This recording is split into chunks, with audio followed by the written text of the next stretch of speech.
Pregnant women prioritizing their own health isn't an act of selfishness. They're simply trying to protect the baby growing inside of them. So it doesn't matter what others whisper behind their backs. Harassment and negative comments don't matter at all, because it's all about protecting that precious baby. Every day, both my baby and I face life with that conviction. A mother-in-law who endangers 2 innocent lives, I will never forgive her. I'm currently 9 months pregnant. My belly sticks out so much that it's hard to even see my feet. This is my first pregnancy, and next month I'll be giving birth. My emotions, probably due to hormone fluctuations, are like a roller coaster. But my husband has been my rock throughout, supporting me wholeheartedly. On his days off, he'd take over all household chores just to let me rest. Potassium is good for swelling. That's why I made a cucumber and chicken salad for you. He does so much for me and our baby. I'm incredibly grateful for him. However, there was one person who tried to get in our way. She's getting too spoiled, isn't she? The one casting a sharp gaze, specifically at me, was our live-in mother-in-law. Living with her was not our choice, but a result of her cunning plan. Just a few years ago, mother-in-law lived with father-in-law in a single-family home. After father-in-law passed away, she felt the house was too big and decided to move to public housing. Getting a place in public housing requires waiting for your turn, and it's highly competitive. But surprisingly, mother-in-law's turn came around quickly, and she joyfully shared the news with my husband. To help her pack, my husband and I spent every weekend at her house. But mother-in-law barely lifted a finger, just giving orders. I found myself not just making her lunch, but also preparing her dinner every day. Your stew is quite overcooked. You should study cooking more. Ignoring my efforts, mother-in-law constantly criticizes me. It's frustrating, especially when it feels like we're constantly in a mother-in-law and daughter-in-law conflict, even though we haven't been married long. My husband often tries to mediate, but every time he does, mother-in-law gets sulky. So I'm the bad guy now, huh? She'd pout and turn away like a child. Feeling bad for my husband stuck in the middle, I would apologize to mother-in-law, just to smooth things over. Amid all this, on moving day, a shock awaited us. A ton of mother-in-law's belongings arrived at our house. Wait, why are they here? As we looked on in confusion, mother-in-law showed up later in a taxi. She began instructing the movers efficiently. My husband asked, "What's going on?" "Isn't it obvious? I've moved in," she responded. Turns out mother-in-law never actually applied for public housing. From the start, she had planned to live with us and just had us help her pack as a ruse. Room by room, her stuff began filling spaces we had planned for our future children. She seemed irritated by our displeasure and made snide comments loud enough for the movers to hear. "I get it. I'm an inconvenience. But do you think I can live alone at this age? The thought of something happening terrifies me." She played up her vulnerability, her eyes glistening with staged tears. The performance was almost admirable. The movers looked our way, equally bewildered. "I know it's your love nest. Having an old woman like me around is a nuisance, isn't it?"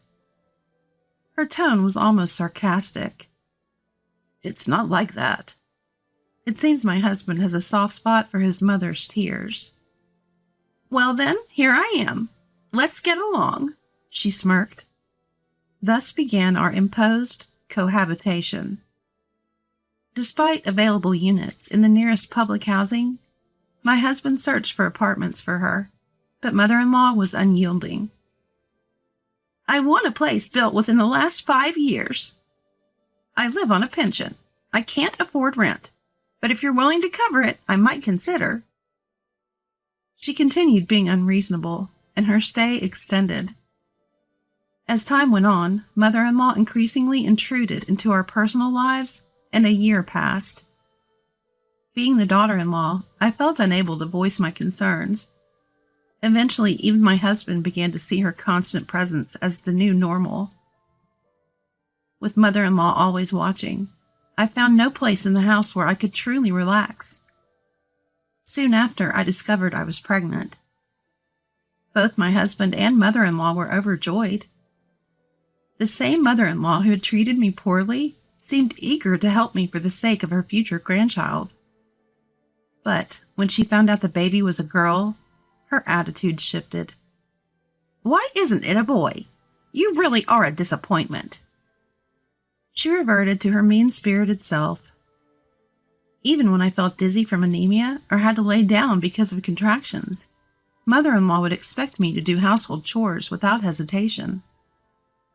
My husband was the only one who would stand up for me against mother-in-law. But lately, he's been swamped with work and often returns home after 10 p.m. During times when I felt physically exhausted, I wanted to avoid worrying about household issues. I decided to steadfastly bear the current situation.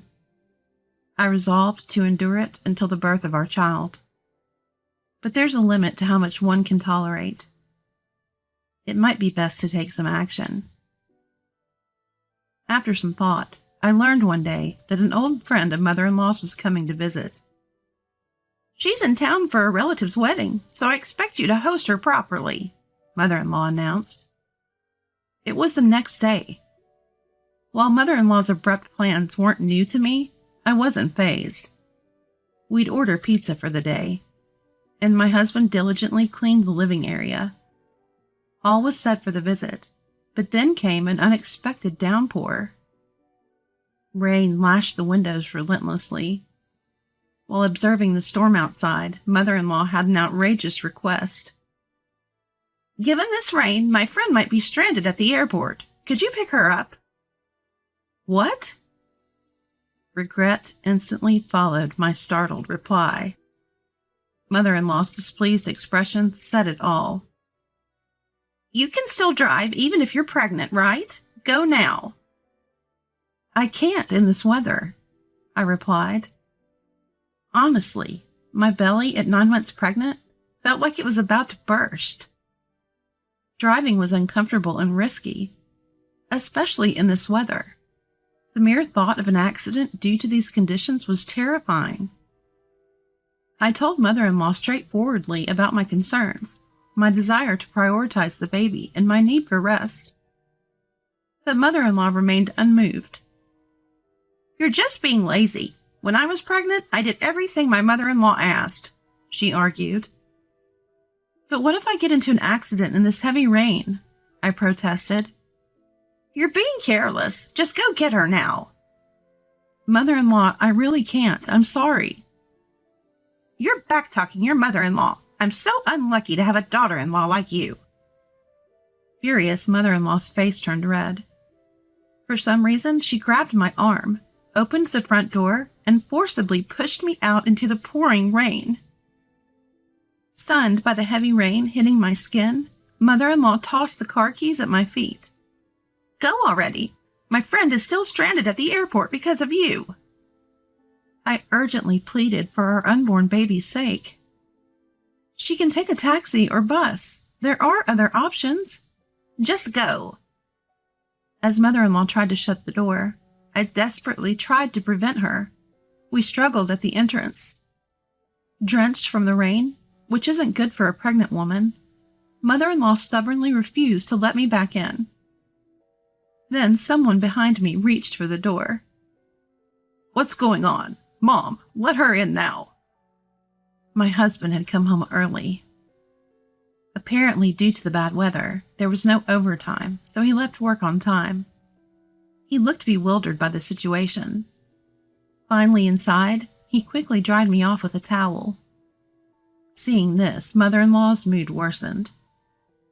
"Why do you always take her side? I'm your mother. This is so cruel." "How can you be so heartless, making a pregnant woman stand out in this heavy rain? What happened?" Mother-in-law, who was earlier crying, suddenly shot back. I didn't do anything wrong. I just asked you to pick up my friend by car. With exaggerated tears, the mother-in-law started crying, and my husband let out a heavy sigh. He probably realized there was no reasoning with her. My husband then asked me what had transpired. I recounted everything mother-in-law did and said to me. However, the previously tearful mother-in-law instantly rebutted with an angry look. She's lying. She's trying to paint me as the bad guy and drive me out. She screamed hysterically, cutting me off before I could speak further. My husband tried his best to calm the frenzied mother-in-law, but the situation wasn't improving. In fact, it was deteriorating. You've been brainwashed by her. You used to be such a kind, mother-loving boy. As mother-in-law began crying again, to our surprise, the doorbell rang. When we opened it, mother-in-law's friend was there. Apparently, she had taken a taxi from the airport and safely arrived. Sensing the palpable tension in the room, she inquired, "Did something happen?" Without missing a beat, mother-in-law started bad-mouthing me. "I'm sorry. I made you take a taxi. I wanted her to pick you up, but she refused because she's pregnant. Today's young daughter-in-laws are just too spoiled, aren't they?" Mother-in-law sought agreement from her friend, but her reaction was unexpected. "You tried to send a pregnant woman out in the storm? That's unbelievably cruel." Mother-in-law's forced smile faltered. Her friend didn't stop there, growing even more critical. "You've always been arrogant towards those weaker than you, and fawning over those above you. You haven't changed a bit. Actually, you've gotten worse." Mother-in-law started to panic as unexpected revelations from her past spilled out.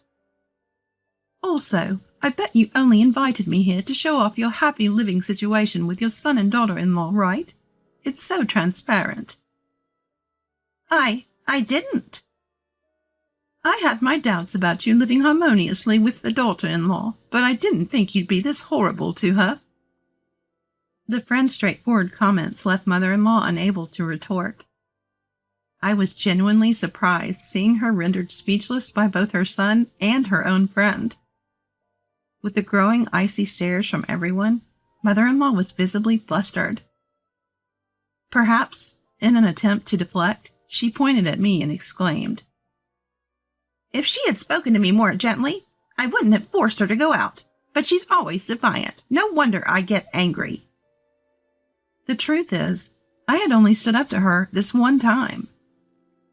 Her incessant denial of wrongdoing only fueled my anger. The tipping point was when she jeopardized the safety of my unborn child. I decided to play my trump card. "I've recorded all the derogatory remarks and verbal abuse you've directed at me." I confidently displayed my mobile phone. Ever since we began living with mother-in-law, I had been recording her harassment as evidence. Even if mother-in-law and I didn't get along, she was still the only mother my husband had. I really didn't want to expose such an important person in my husband's life. But after everything she put me through, I couldn't remain silent. To start, I played our recent rain-soaked altercation at high volume. The color drained from my mother-in-law's face. Her friend, seemingly expecting such behavior, sighed in exasperation. My husband's face darkened quickly. "Mom, how could you do this to my wife?" His anger was palpable, his voice deeply stern. With the evidence laid bare, mother-in-law could only slump to the floor without any excuses. Her friend quickly got into the waiting taxi outside. I rushed to thank her. "Thank you so much." "Don't mention it. This has cleared up some long-standing grievances of mine. She's always been this way, but I'm relieved to see your husband turned out all right. Have a healthy baby, okay?" Back of the doorway stood a slumped mother-in-law and a towering, displeased husband. Would you prefer a care facility or an apartment to live alone? It seemed my husband had decided to end our living arrangement with mother-in-law, presenting her with two choices. I'm truly sorry. I'll make up for it for the rest of my life. Please don't abandon me. Despite mother-in-law's pleas, my husband's stance was unyielding. He told her to decide by the next day and then withdrew to our room. I didn't speak to mother-in-law and quickly began preparing dinner. Even when it was time for dinner, mother-in-law remained motionless in her spot. The friend who had come to our aid had attended our wedding. While at our table, she whispered, offering her support for any future troubles with mother-in-law. I remembered this gesture and had called her, seeking a witness to the torment. That's why she had visited, using a relative's wedding as an excuse. Mother-in-law initially resisted both the idea of living alone and moving into a care facility, but my husband made the final decision to place her in care. Thankfully, she had sufficient funds from father-in-law's inheritance and her savings. We became estranged from her. Every month, I received lengthy apology letters from mother-in-law, but they barely addressed the apology, mostly filled with complaints about her care facility. Feeling constantly watched, feeling she wasn't that old to need such care, I had no intention to act on her grumblings. My husband began to refuse her letters, and we lost contact entirely. On my due date, I gave birth to a healthy baby girl. Now, without mother-in-law around, we're tirelessly raising our child. This is what marital bliss looks like. Every day, I exchange smiles with my husband. We hope to live peacefully, just the three of us, for years.